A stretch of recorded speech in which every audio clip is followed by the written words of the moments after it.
असताना एक आनंदाची बातमी सर्वांना द्यायची, जी आज आम्ही ऐकली, सगळ्यांनी पेपरमधून पण पाहिली, की मुंबई महानगरपालिकेत जे 5 वर्षापूर्वी आम्ही ICSE बोर्ड, CBSE बोर्ड अर्थात SSE बोर्डच्या सोबत सुरू केलं होतं, त्याचसोबत IGCSE आणि IB बोर्ड पण आणला होता. कदाचित देशात पहिली महानगरपालिका असेल ज्यांनी हे अनेक बोर्ड्स आपल्या महानगरपालिकेच्या शाळेत आणले. जसं दिल्लीमध्ये उत्तम काम झालेलं आहे शाळेच्या पूर्ण परिसरात, तसं आम्ही पण करण्याचा इथे प्रयत्न केला.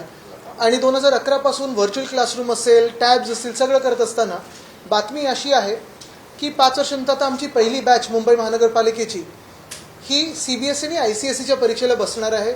आनंद आहे, गर्व आहे आणि तसंच त्यांना शुभेच्छा देखील देतो.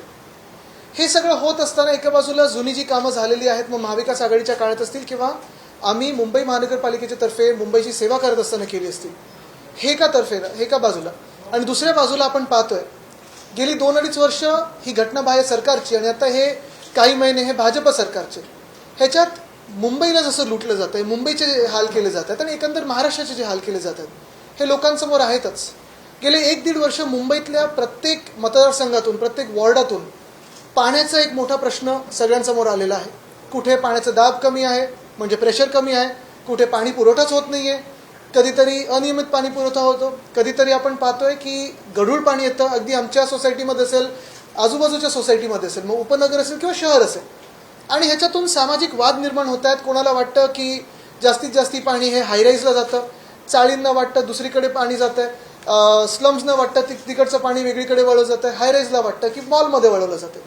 पण एकंदर मुंबई महानगरपालिकेकडून अनेकदा हा प्रश्न विचारून पण आणि मागच्याकडे पण आपण पाहिलं असेल, DPCमध्ये पण हा प्रश्न विचारला गेला, आम्ही अनेकदा हाऊसमध्ये हा प्रश्न विचारला आहे की पाणी नेमकं मुंबईचं गेलंय कुठे आणि हे गढूळ पाणी काय येतं सगळीकडे, अजूनही उत्तर आलेलं नाही आहे. दुसऱ्या बाजूला आपण पाहतोय हवामान बदल आणि एकंदर खराब हवा, हे मुंबईला जो धक्का बसायला लागलेला आहे. आज पण तुम्ही कुठूनही पहा मुंबईला, मुंबई ही दिसत नाही अशी झालेली आहे. अक्षरशः तुम्ही सिलिंगवर पाहायला गेलात तर मुंबई सिलिंगवरनं दिसत नाही आणि सिलिंगवरनं देखील 100 मीटरचं देखील अंतर आपण पाहू शकत नाही. पण ह्याच्यावरही AQI म्हणजे एअर क्वालिटी इंडेक्स जेवढं खराब होत चाललं मुंबईचं, जवळपास सगळ्याच लोकांना सर्दी खोकला झालेला आहे, त्रस्त आहेत, हैराण आहेत.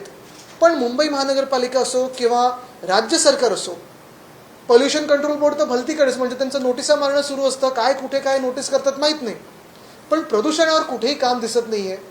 आणि महत्त्वाची गोष्ट म्हणजे राज्य सरकारकडून उपाययोजना तर सोडा, नागरिकांना आणि मुंबईकरांना उत्तर द्यायला देखील कोणी पुढे येत नाही. हे अशी हाल सगळीकडे झालेले आहेत. तसंच मुंबई सगळीकडेच खोदून ठेवलेली आहे. मग ही कुठची रस्त्याची कामं आहेत, कुठे सिवर लाईन काढले, कुठे काय काढले, पण नागरिकांशी संवाद हा मुंबई महानगरपालिकेच्या निवडणुका नसल्यामुळे, नगरसेवक नसल्यामुळे आणि कुठेही प्लॅनिंग नसल्यामुळे हे आपलं दिसतंय की संवादच नाही आहे. आणि हे सगळं होत असताना ईस्ट इंडिया कंपनी 75 वर्षापूर्वी, 100 वर्षापूर्वी, पण अदानी समूह जे मुंबई गिळायला निघालेला आहे, हाच अदानी समूहाला जेवढ्या काही सवलती हे भाजप सरकार देत आहे. आम्हाला असं कळण्यात येत आहे की मुंबईकरांवर जेव्हा आता केंद्राचं बजेट अर्थसंकल्प मांडला जाईल आणि आता राज्याचा अर्थसंकल्प मांडला जाईल, मुंबईकरांवर एक वेगळा कर येणार आहे, तो म्हणजे अदानी कर. आपण जे कर भरतो त्याचा फायदा हा अदानीला होत आहे. एकंदर आपण पाहिलं तर धारावी पुनर्विकास प्रकल्प जो आहे, पुनर्विकासाला कोणालाही विरोध नाही, पण प्रत्येक धारावीकर हा पात्र ठरला पाहिजे, त्याला घर मिळालं पाहिजे, त्याला चांगलं मोठं घर मिळालं पाहिजे, तिथेच उद्योगधंद्याचं एक साधन असायला पाहिजे, जे मायक्रो इंडस्ट्रीज आहेत तिथे ते असायला पाहिजे, तिथे आपलं फायनान्शियल सेंटर असायला पाहिजे. ही विजन घेऊन आम्ही पुनर्विकास हा तिकडचा धारावीचा मांडत होतो, लोकांसमोर पण आणला होता. निवडणुकाचं जिंकलो असतो तर अर्थात आम्ही पुन्हा एकदा टेंडरला गेलो असतो. पण आता अदानीचं सरकार आलेलं आहे, अदानी समूहाचं सरकार आलेलं आहे, भाजप सरकार म्हणजेच अदानी समूहाचं सरकार. आणि हे आल्यानंतर जे कुठचेही आमदार आधी खोटं बोलत होते, भाजपचे असतील, मिंदेंचे असतील, की मदर डेअरीचा प्लॉट हा आम्ही रद्द करून पुन्हा एकदा तिथे गार्डन बनवू, ही बातमी परवाकडे चाललेली आहे की धारावी पुनर्विकासासाठी बाजारभावापेक्षा 10 पट कमी दराने कुर्ला मदर डेअरीचा प्लॉट दिला जात आहे. ही परवाची बातमी आहे. अशीच आज अजून एक धक्कादायक बातमी आली, ती म्हणजे state to BMC clear Deonar waste for Dharavi project. आपल्याला आठवत असेल, मुलुंडमध्ये तिकडचे स्थानिक भाजपच्या आमदारांनी खोटं बोलले होते की आम्ही मुलुंडमधले जे PTC आहेत आणि PAP आहेत ते रद्द करू. सरकार येऊन त्यांचे आता 3-4 महिने झाले, कुठेही रद्द झालं नाही आहे. कुर्ल्यामधले बोलले होते मिंदेंचे आमदार की आम्ही तिथे मदर डेअरीचा प्लॉट हा अदानीला देणार नाही. सरकार येऊन त्यांचे 3-4 महिने झालेले आहेत, 10 पट कमी बाजारभावात त्यांनी दिलेला आहे. आणि तसंच आपल्याला आठवत असेल काही महिन्यांपूर्वी मुंबई महानगरपालिकेकडून देवनारचं डम्पिंग ग्राउंड हे घेतलं होतं आणि दिलं होतं धारावी रिडेव्हलपमेंट प्रोजेक्टला. म्हणजे कचऱ्याच्या ढिगावर धारावीतल्या लोकांना नेऊन बसवणार असं अदानींनी ठरवलं होतं. त्यावेळी देखील मुंबई महानगरपालिकेने विरोध केला होता. मुंबई महानगरपालिकेचा विरोध ह्याचसाठी होता की आमचं डम्पिंग ग्राउंड जर गेलं तर मुंबईचा कचरा जाणार तरी कुठे, लँडफिल असायला पाहिजे. डम्पिंग ग्राउंड नसलं तरी लँडफिल असायला पाहिजे. पण त्यावेळी विरोध केल्यानंतर देखील जे घटनाबाह्य मुख्यमंत्री होते, अर्थात अदानी त्यांचे मालक होते, त्यांनी अदानीची सेवा करत असताना तो प्लॉट दिला अदानीला. आज कळण्यात येत आहे की मुंबई महानगरपालिकेला राज्य सरकारने आदेश दिलेले आहेत की तो प्लॉट परत घ्या. 2-2.5 कोटी 3,000 कोटी जेवढेही लागतील, लेगसी वेस्ट जो असतो म्हणजे कचरा आत्तापर्यंत जो जमा झाला आहे त्याच्यावर खर्च करा, बायोमायनिंग करा आणि मग तो प्लॉट साफ स्वच्छ करून अदानीला द्या. खरं तसं पाहायला गेलं तर मुलुंडमध्ये आपण पाहतोय तिथे तर आज लोक रस्त्यावर उतरलेलेच आहेत. अजून 1-2 ठिकाणी जिथे असे डम्पिंग ग्राउंड होते, जसं आपल्याला आठवत असेल गोराईचं डम्पिंग ग्राउंड होतं, ते आमचं महापालिकेत सत्ता असताना आम्ही ते बायोमायनिंग करून बंद केलं डम्पिंग ग्राउंड आणि तिथे चांगलं एक उद्यान केलं. तसंच हे देवनारचं झालं असतं, तिथे देखील लोकांचं ते उद्यान होऊ शकलं असतं. पण ते न करता सगळ्या जमिनी ह्या अदानीच्या घशात घालायच्या.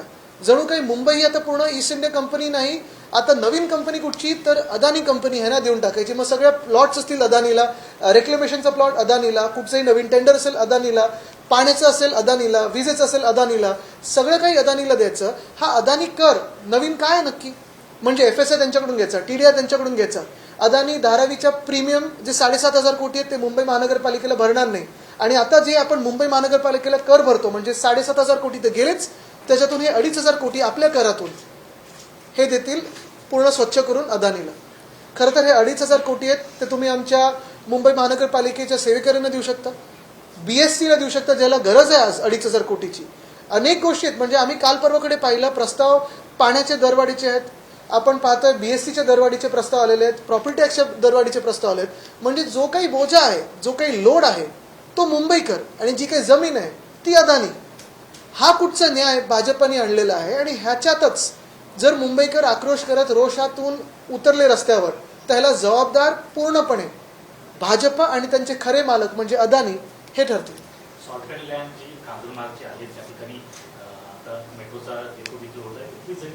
सगळे ऑक्ट्राचे डेपोज अदानीला, सॉल्ट पॅन लँड अदानीला. म्हणजे आम्ही मेट्रोसाठी मागत होतो तर जी सॉल्ट पॅन नव्हती त्याला तुम्ही सॉल्ट पॅन दाखवलं. मग हे सगळं का चाललं? तुम्ही राज्य सरकार काही जनतेसाठी आणलं निवडून EVM मधून की अदानीसाठी आणलं निवडून? कदाचित असेल सुद्धा, असेल सुद्धा.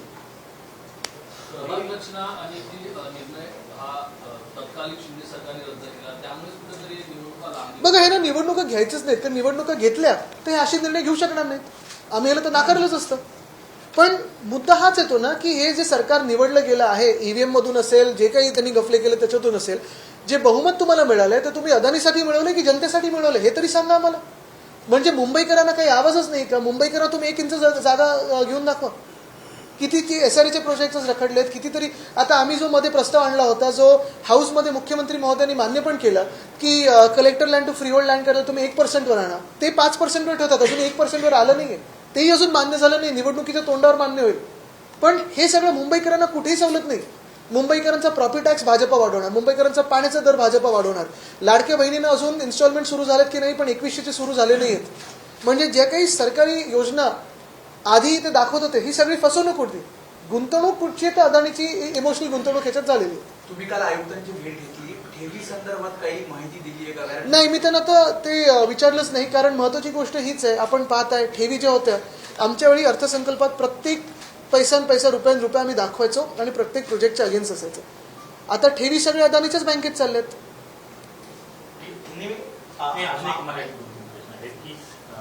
थोड्याच वेळापूर्वी गोविंदराव पानसरे हत्या प्रकरणातील 5 आरोपींना जामीन मंजूर केला आहे. त्यामध्ये म्हटलेलं आहे की हायकोर्टानं या जो तपास सुरू आहे त्या तपासामध्ये कुठलीही प्रकारची प्रगती नाही, त्यामुळे नाही अनेक असे तपास आहेत ना. आता परवाचं पण अजून मला वाटतं CPने उत्तर दिलं नाहीये. म्हणजे हे गोविंदराव पानसरे हत्याकांड जसं आहे तसं परवाच सगळीकडे एक मोठं हे झालं की आता बांगलादेशी घुसलेत आणि हमला करत आहेत. मग पोलीस कमिशनरने आम्हाला सांगावं ना की गेल्या 10 वर्षांमध्ये किती बांगलादेशी घुसलेत, किती आयडेंटिफाय झालेत, किती काढले गेलेत. आणि खरोखर जर तिथून येत असतील तर अपयश हे केंद्रीय गृहमंत्र्यांचं आहे.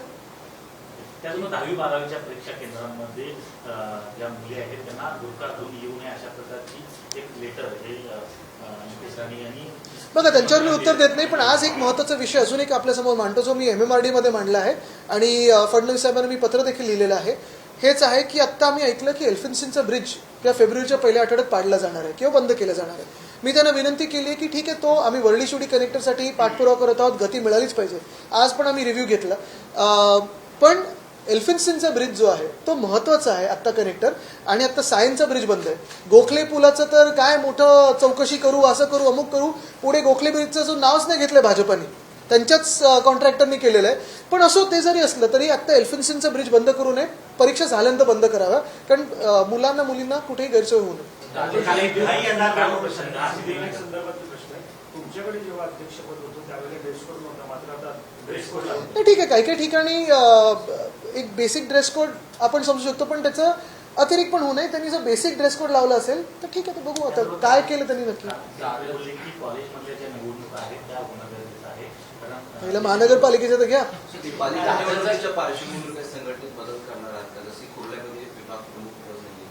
बघा, आता पहिलं तर आज अदानीबद्दल बोलूया, मग बाकीच्या विषयांबद्दल बोलूया.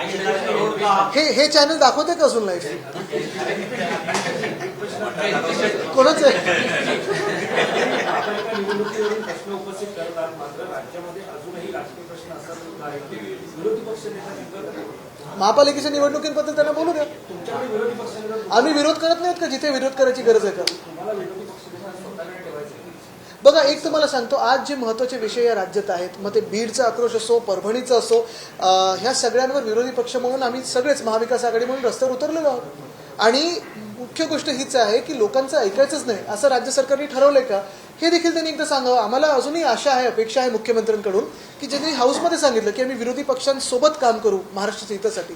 काही आम्ही चांगले सजेशन देत असू, आम्हाला सांगा, बरं आहे, चुकीचं, वाईट आहे, सांगा, स्पष्टपणे सांगा.